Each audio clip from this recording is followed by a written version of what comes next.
esta es una seria preocupación de todos absolutamente. Por ello, hacemos contacto con Gastón Huerta. Él es el director de prevención de fraudes de Citibanamex, y a quien amablemente le solicitamos nos regalara unos minutos y nos pudiera ayudar a entender qué es lo que está pasando y qué es lo que podemos hacer. Gastón, ¿cómo estás? Muy buenas noches.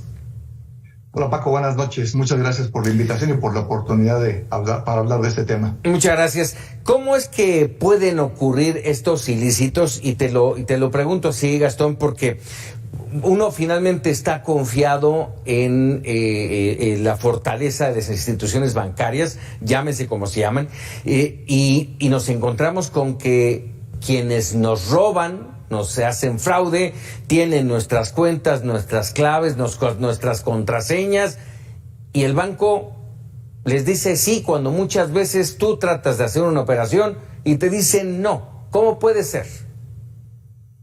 Mira, es muy, muy interesante y qué bueno que lo comentas de esta manera, porque justamente lo que acabas de comentar es algo que primero está sucediendo. Los fraudes cibernéticos han venido incrementando. Nos hemos dado cuenta y los clientes que nos llaman para decirnos que están recibiendo llamadas supuestamente del banco para ayudarles para resolver este tipo de cargos en sus cuentas, es algo que está pasando. Pero déjame platicarte algo que probablemente no todo el mundo lo conoce y que es lo que realmente está sucediendo. Aquí los bancos hemos invertido muchísimo dinero durante los últimos años, mucho dinero, hemos robustecido los controles antifraude, los medios de pago, las tarjetas, la banca electrónica en general. En el caso de Citibanamex hemos invertido más de $90 millones en los últimos 5 años. ¿Qué es lo que está pasando?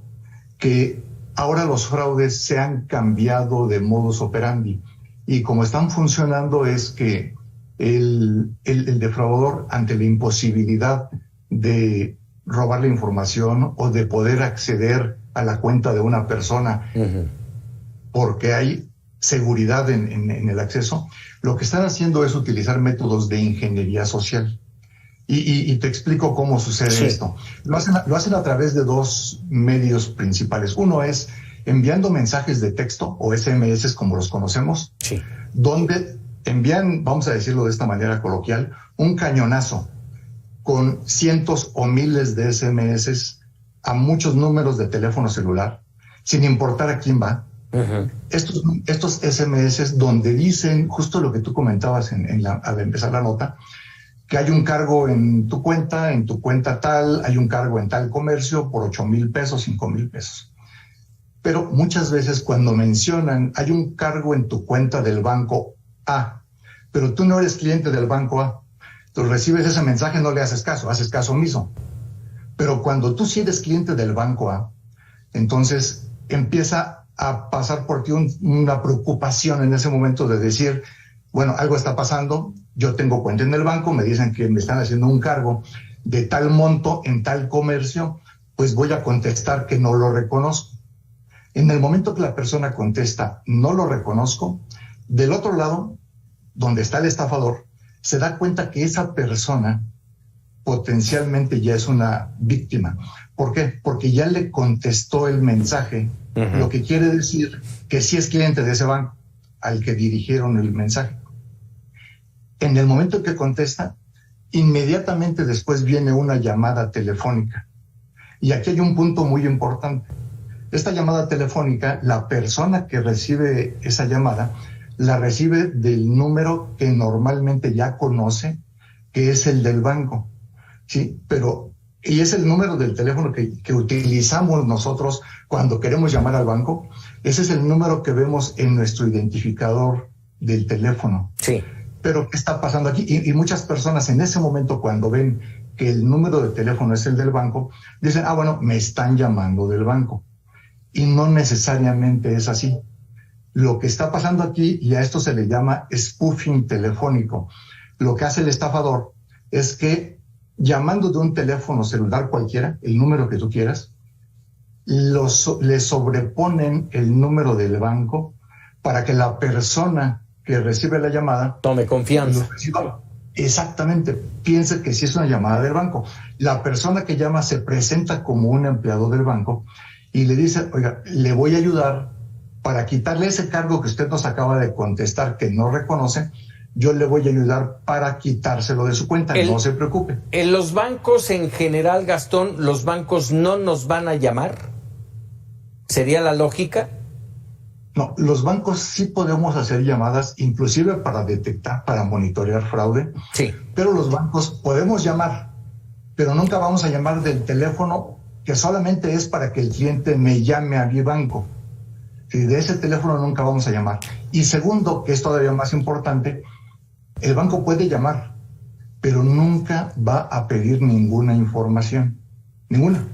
Ninguna, ni clave de usuario, ni contraseña de acceso, ni contraseñas de tu token que son para acceder a la banca electrónica.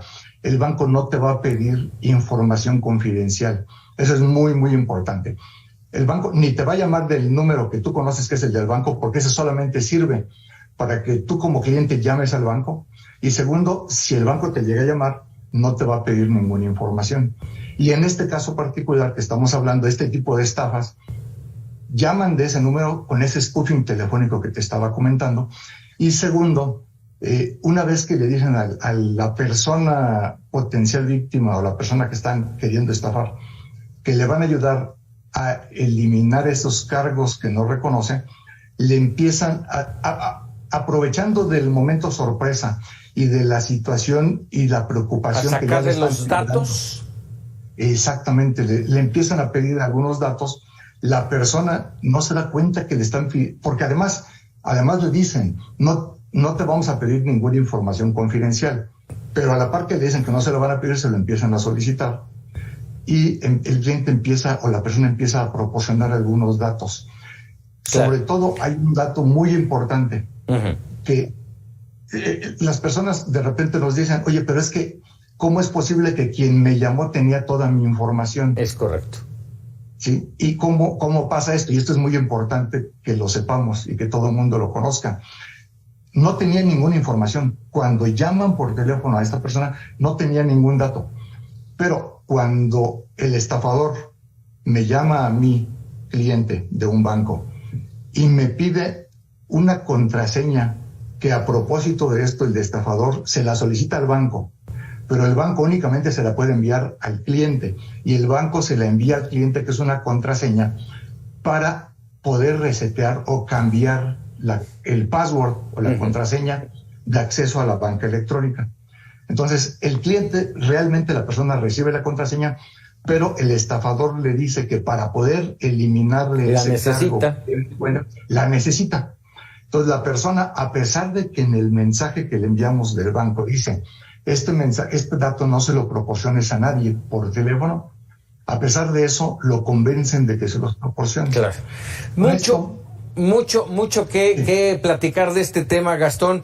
¿Te parece si, independientemente de que todavía tengo dos preguntas que hacerte muy breves, pero sí me gustaría, si te parece, hacer un programa especial, los 30 minutitos, y que la gente entienda perfectamente qué se puede hacer, qué no se debe de hacer, y tener perfectamente delineadas esas situaciones? Si estás de acuerdo, rápidamente, muy brevemente decirme, a ver, ¿qué es lo que no debo de hacer para evitar un fraude? Muy bien. 3 cosas muy rápidas. Vamos a decir que es el 1, 2, 3 para evitar que te hagan un fraude. 1, no confíes de cualquier llamada donde te digan que te están llamando del banco. Sí. No confíes de cualquier persona que te llame y dice que es del banco. Sí. Segundo, menos si te está pidiendo información. Tu usuario, tu número de cliente, tu número de tarjeta, tus contraseñas, jamás te las va a pedir el banco. Nunca proporciones esa información.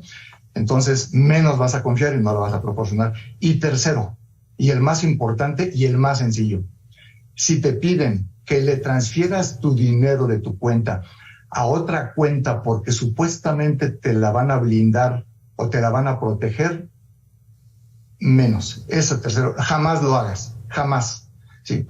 Y en cualquier momento, si a pesar de todo lo que te estoy diciendo, desconfías o tienes dudas, simplemente cuelga el teléfono y llama tú al banco y pregunta si es realmente lo que está pasando.